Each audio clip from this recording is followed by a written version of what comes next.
Magandang araw po mga kaistorya. Bago ko po simulan ang ating kwento, ay may natuklasan po akong matandang kasabihan. Ang kasabihan po ay ang mag-subscribe, like at comment ay suswertehin ngayon. At kung tatapusin mo ang kwentong ito, ay mas lalo pang suswertehin. Simulan na po natin ang ating kwento.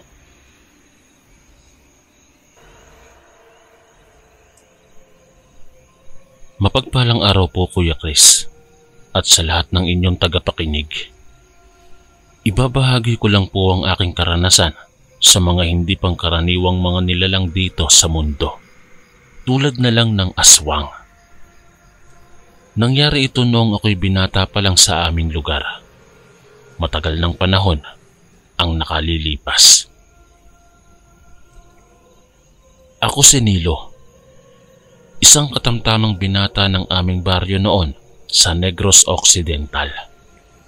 Maaga kong natutunan noon ang tradisyon ng tagay sa aking amang si Fernando. Madalas kasi siyang umuuwi ng may tama ng alak sa hapon, habang sinasalaysay niya ang kanyang mga nasaksihan sa kanilang regular na pag-iinuman ng mga magsasaka. Kung minsan, kapag napupuno ang kopa, ay ako na ang tumatagay para sa kanya. Masaya at katuwaan ang inuman para sa akin noon. Isang paraan upang mapalapit at makisama sa mga nakatatanda. Isang gabi, matapos uminom ng ilang tagay, nagkwento ang aking ama tungkol sa isang baryo na may kabundukan, kung saan nakatira daw ang ilang pamilyang aswang. Ayon sa kanya, sa tuwing may bagong salta sa kanilang lugar, ipinagluluto nila ito bilang handa sa kanilang mga bisita nang walang kalaban-laban ang naturang bisita sa kanilang mga panggigilit at pagsaksak ng tinidor at kutsara. Napapaisip akong hindi naman lahat ng mga mag-anak sa baryo na yon ay aswang. Gayunpaman, ay nag-iingat kami ng aking mga magulang sa tuwing mayroong imbitasyong pumunta roon. Bawal daw kaming tatanggap ng anumang pagkain mula sa baryong yon dahil maaaring may lamang-lamang loob ng tao. Isang araw, dumaan sa tapat ng aming bahay si Warren, isang kabataang nag-aaral din katulad ko sa kabilang bayan. Ito rin ang aking kaibigan sa klase. "Kumusta paring Nilo? Gusto mo bang sumabay sa akin mamayang hapon? Iimbitahan daw ako ng kaibigan kong si Jet sa kabilang baryo para makisalo sa kaarawan ng kapatid niya. Maraming pagkain at inuman daw doon," sabi niya sa akin habang nakangiti. Oo nga, maraming pagkain at inuman sa baryong yon.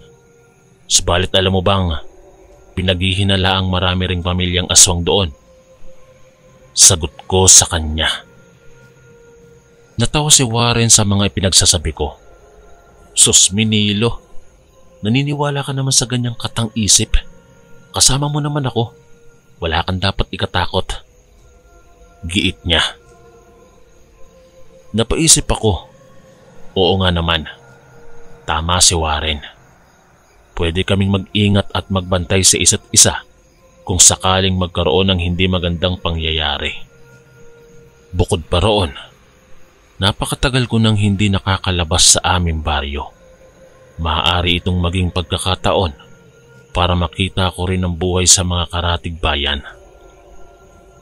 Subalit bago pumayag, naisip kong humingi muna ng pahintulot sa aking mga magulang, si Tatay Fernando at si Nanay Rosa. "Inay, Itay, pwede ho ba akong sumama sa kaibigan kong si Warren dun sa kabilang baryo? May kaarawan daw po kasi ang kapatid ng kanyang kaibigan. Magkakaroon daw ng salo-salo at inuman." Mahinahong pagtatanong ko sa aking mga magulang. Nagkatinginan silang dalawa. Kilala nila si Warren at alam nilang mabuting tao ito. Subalit mukhang may agam-agam pa rin sila, lalo na't sa baryong iyon gaganapin ang handaan. Sige Nilo, pinapayagan ka namin. Pero kailangan mag-iingat kayo ni Warren ha. Manatili kayong magkadikit at huwag kayong tatanggap ng pagkain mula sa hindi nyo kilala. Babala sa akin ni tatay. At isa pa, dalhin mo ito. Dagdag pa niya habang iniabot sa akin ng isang supot na puno ng bunga ng kalamansi. Kinabukasan, sumakay kami ng jeep ni Warren patungo sa kabilang baryo. Sa biyahe, marami kaming napagkwentuhan. Sinabi ko sa kanya ang tungkol sa mga pamilya ng aswang at ang payo ng aking mga magulang. Nangako siyang gagabayan niya ako at mag-iingat kami sa pagtanggap ng pagkain doon. Medyo kinabahan na rin siya nang marinig niya yon. Makalipas ang ilang oras na biyahe, ay nakarating na kami sa baryo ni Jet. Isang maliit na bayan ito na napapalibutan ng mga burol at bundok kung saan nakatira ang mga magsasaka at mangingisda. Agad kaming sinalubong ng isang matangkad na binata na nakangiti ng malapad, habang ang kamay naman namin ay magkahawak pang nakasaludo. Si Jet nga iyon. Kinuha niya ang aming mga bag at inakay kami patungo sa kanilang tahanan. Napansin kong sa daanan ay maraming mga tao ang tumitingin sa amin ni Warren na para bang sinusuri kung sino kami at ano ang aming ginagawa sa kanilang baryo. Bakit kaya ganito ang pagkakatingin nila sa amin?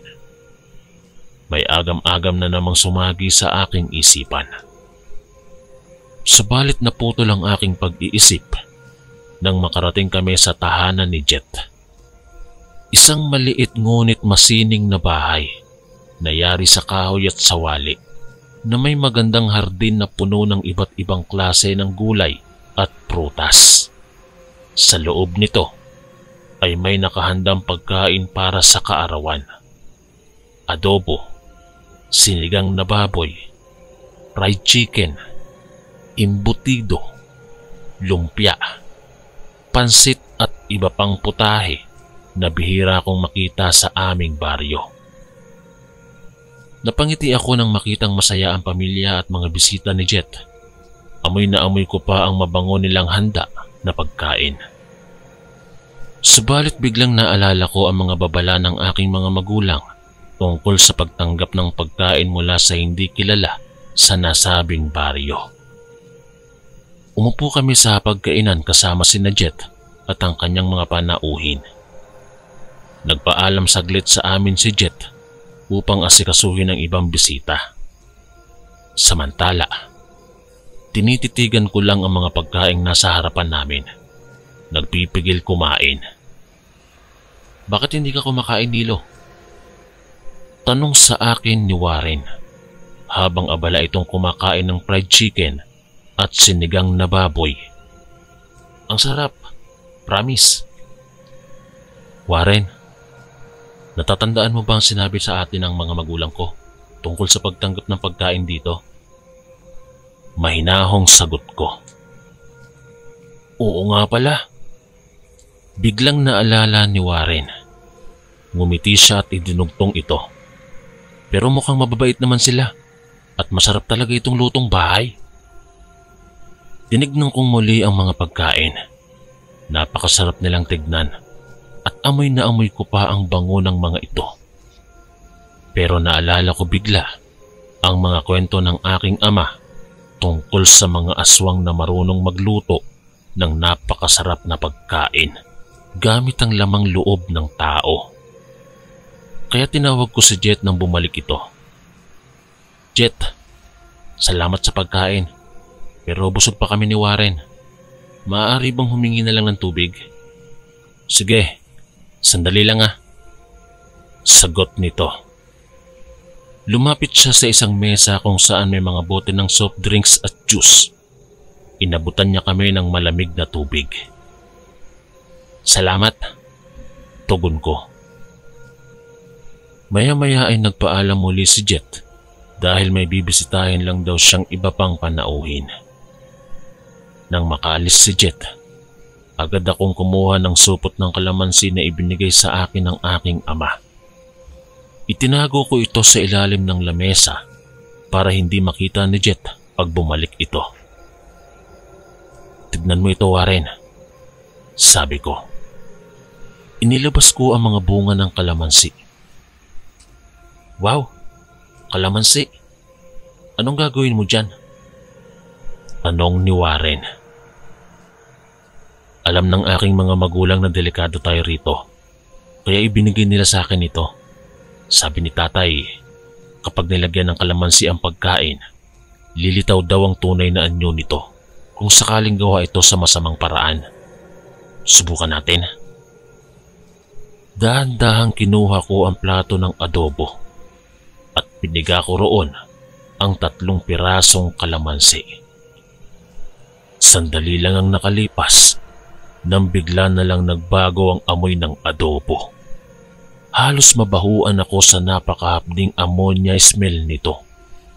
Napahawak ako sa aking ilong at naduwal sa baho. "Ano yan?" gulat na tanong ni Warren. Tumingin siya sa adobo at agad ding napatili. "Baho na nga. Parang amoy patay na hayop." Napatingin kami sa paligid. Buti na lamang at wala pang ibang bisita sa lugar na iyon. Tama nga ang mga magulang ko, Warren. Marahil ay gawa sa masamang paraan ng mga pagkain ito.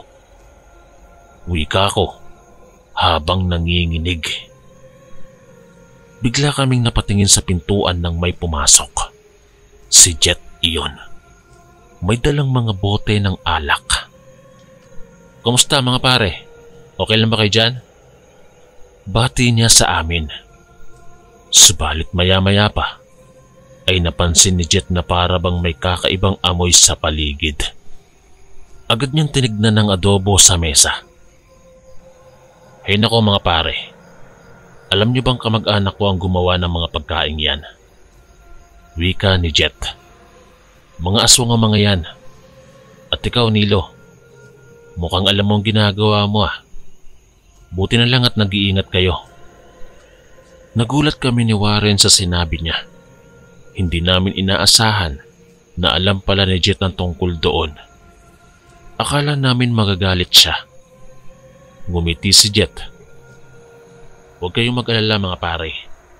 Alam kong delikado kayo rito, kaya hinayaan kitang kumuha ng tubig kanina. Ayaw ko sanang mahawa kayo kung sakali." Paliwanag niya.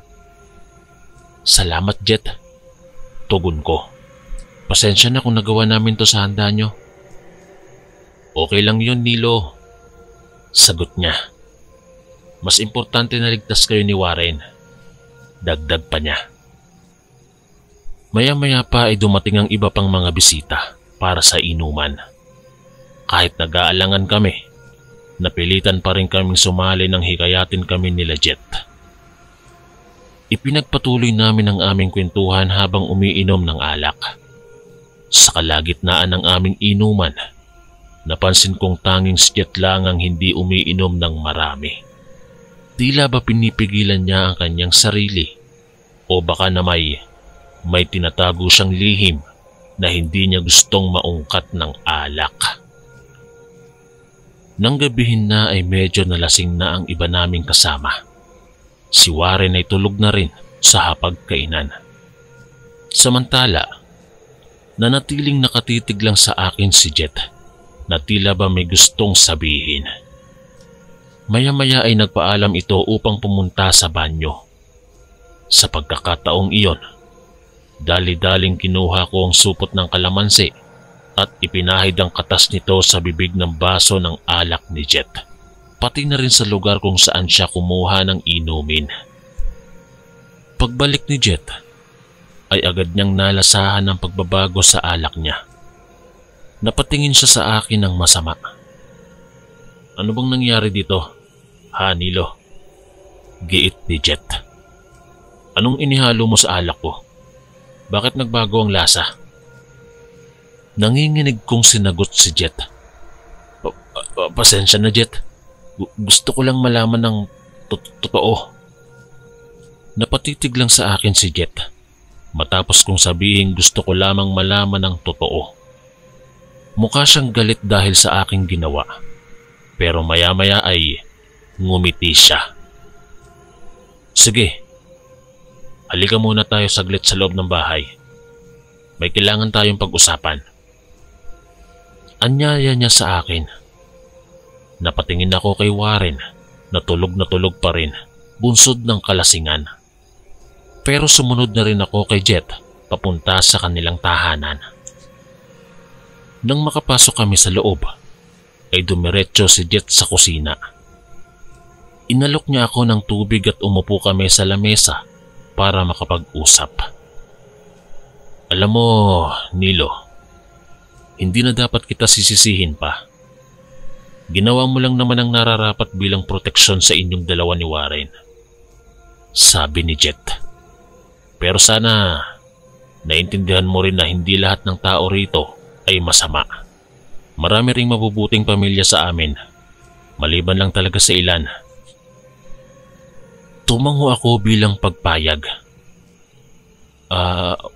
Oo Jet, pasensya na talaga kung nagkamali man ako ng akala. Natatakot lang talaga kami dahil sa mga narinig namin tungkol dito. Ngumiti si Jet sabay sabi ng, wala yon. At least alam kong ligtas kayo. Pero sa susunod, kung bibisita ulit kayo rito, sabihan niyo lang ako ha, para masiguro ko na kayo ay aalagaan ng mabuti. Salamat Jet. Hindi namin makakalimutan ng ginawa mo. Tugon ko. Sandali kaming nanahimik hanggang sa muling magsalita si Jet. Alam mo, nung una ay nagulat din ako nang malaman kong naniniwala pala kayo sa mga aswang. Kwento niya. Akala ko noon ay isa lang silang kathang isip. Pero noong tumanda na ako at nakita ko na mismo ang kanilang mga gawi, napatunayan ko na totoo nga sila. Talaga Jet? Gulat kong tanong. Kaya pala alam mo agad kanina na may nilagay ako sa alak mo. Paano mo na lamang nagbago ang lasa? Ngumiti ulit si Jet. Subalit ngayon ay may lungkot sa kanyang mga mata. Alam mo, matagal ko nang alam ang sikreto ng aking pamilya, lalo ng aking tiyahin. Sila ang gumawa ng mga pagkaing nakahain kanina para sa karawan ng kapatid ko. Napalunok ako nang marinig ko yon. Kaya pala ganoon na lamang ang reaksyon ni Jet sa nangyari. Kaya pala alam mo kaagad kanina na mayroon kaming nilagay sa pagkain nyo. Wika ko. Pasensya na talaga kung nagalit ka Jet. Umiling si Jet. Wala yon. Ginawa mo lang naman kung ano ang tama para maprotektahan ang sarili nyo. At tama ka ng pagsusuri na gawa sa masamang paraan ng mga handa namin. Maya-maya ay bumalik si Jet sa kusina upang tingnan ang kalagayan ng aming mga kasama sa labas. Samantalang ako ay nanatiling nakaupo. Nag-iisip at namumuo ang damdamin. Kaya pala ganoon na lamang ang pagtanggap sa amin ni Jet. Alam na pala niya ang totoo tungkol sa kanyang pamilya. Ngunit wala siyang magawa. Pagbalik ni Jet ay muling umupo siya sa harap ko. Nilo, kung gusto mo at ni Warren, maaari na kayong umuwi. Delikado na kayo rito, lalo't gabi na. Pasensya na kung hindi ko man lang kayo naprotektahan ng husto. Wika niya. Salamat Jet. Sa totoo lang, kinabahan na rin kami ni Warren eh. Mas mainam nga siguro kung makauwi na kami. Tugon ko. Tumayo kami at lumabas ng bahay, patungo sa pagkainan kung saan tulog pa rin si Warren. Ginising ko siya at muling nagpasalamat kami kay Jet bago kami umalis. Habang naglalakad pa uwi, naisip ko sa aking sarili sana ay makalabas din si Jet sa ganitong buhay balang araw. Nang makauwi na kami ni Warren, ay sinalubong agad kami ng aking mga magulang. Halatang nag-aalala sila sa aming dalawa. Nilo, Warren, buti nakauwi na kayo. Kamusta ang biyahe nyo? May nangyari ba? Sunod-sunod na tanong sa amin ni nanay. Okay lang po kami, nanay. Walang nangyaring masama. Tugon ko upang hindi sila mag-alala. Subalit sa aking isipan ay iba. Dahil marami nga kaming napagdaanan ni Warren doon. Salamat po sa pagpayag niyo na makasama ko si Nilo. Iningatan ko po siya. Dagdag pa ni Warren. Warren, mukhang pagod na pagod kayo. Gusto niyo bang kumain muna ng hapunan? Alok sa amin ni tatay. Sige po, salamat. Masayang tugon namin. Talaga kasing nagugutom na rin kami dahil buong magdamag na walang laman ang aming sikmura. Habang kumakain, ay nilapitan ako ni nanay. Anak, pasensya na kung pinayagan ka namin ni tatay na pumunta doon. Alam kong delikado pero naisip namin na matuto ka ring makisalamuha sa iba. Wika niya. Opo, inay. Naiintindihan ko po kayo. Salamat din po pala kasi pinayuhan nyo kami na magdala ng kalamansi. Sobrang laki po ng naitulong nun para maprotektahan namin ang aming sarili. Tugon ko kay inay. Napangiti naman si inay nang marinig niya yon. Buti naman at nakinig ka sa payo namin. At higit sa lahat, anak, salamat din at ligtas kayong nakauwi. Pagkatapos kumain, ay nagpaalam na si Warren na uuwi na rin siya sa kanila. Nagpasalamat ulit siya sa aming pamilya bago siya umalis. Samantala, pumuesto ako sa aming sala kasama sina nanay at tatay. Alam kong curious sila sa nangyari. Kaya ikinuwento ko ang lahat. Mula nang makarating kami doon hanggang sa biglang pag-alis dahil sa panganib. Ay salamat at nakauwi kayo ng buong buo at ligtas. Wika ni tatay nang matapos akong magsalita. Delikado talaga doon kung saan maraming pamilyang aswang. Opo, malaki po ang utang na loob namin kay Jet dahil tinulungan niya kaming makaalis doon ng ligtas. Dagdag ko pa. Napaisip bigla si nanay. Si Jet, kapamilya niya ba yung mga aswang? Agad naman akong tumango sa tanong ni nanay. Opo, sila nga. Pero mabuti po si Jet kasi alam niyang delikado kami doon. Kaya pinapauwi niya kami para maiwasan ang masamang mangyari sa amin. Napakabuti naman ni Jet kung ganon. Komento ni tatay. Mukhang mabuting binata siya kahit may ganong kamag-anak siya. Tama po kayo dyan, tay. Pahayag ko. Sana po ay makaalis na rin siya sa pamumuhay na iyon balang araw. Maya-maya pa ay nagdesisyong kaming pumunta sa simbahan kinabukasan upang magpasalamat sa poong may kapal sa aming ligtas na pag-uwi. Habang naghahanda na kaming matulog, hindi pa rin maalis sa aking isipan ng mga pangyayari sa baryo nila Jet. Subalit sa kabila ng lahat, natutunan ko ang napakahalagang aral na huwag agad husgahan ang isang tao batay lamang sa kanyang pinagmulan. Si Jet ang isang halimbawa ng isang mabuting tao kahit marami siyang kamag-anak na masasamang nilalang. Kinabukasan, tama nga ang sinabi namin ng aking mga magulang na pupunta kaming mag-anak sa simbahan upang magpasalamat. Masaya akong nakasama sila sa pagdalo ng misa. Habang nakikinig ng sermon ng pari, paulit-ulit kong sinasabi sa aking sarili na sobrang swerte ko sa buhay dahil ligtas kaming nakauwi mula sa mapanganib na biyahe. Pagkatapos ng misa, ay dumiretso kami sa sementeryo malapit sa simbahan. Gusto kong bisitahin ang puntod ng aking lolo na namatay noong nakaraang taon lamang. Nang makarating doon, nag-alay kami ng bulaklak at nagdasal para sa kanyang kaluluwa.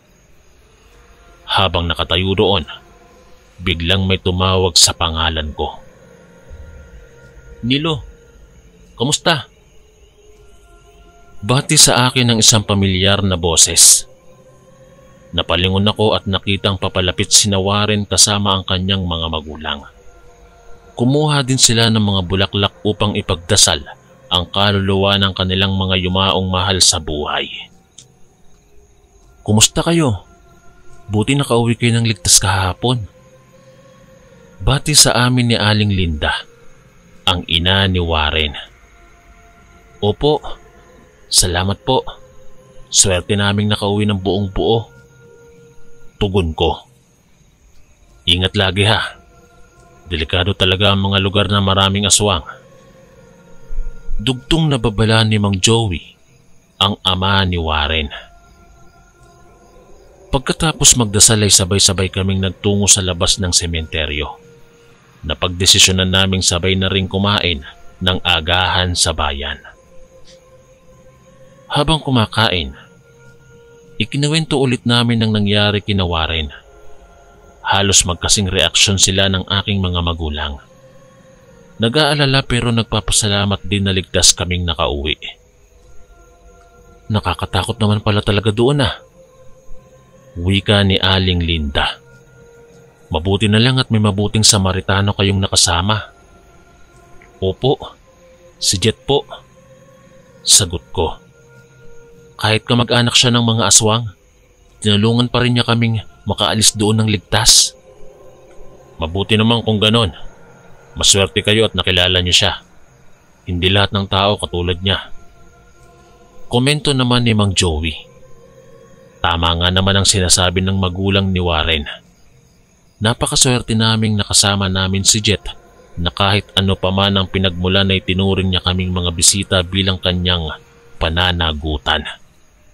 Kung hindi dahil sa kanya, malamang hindi kami nakauwi ng buo.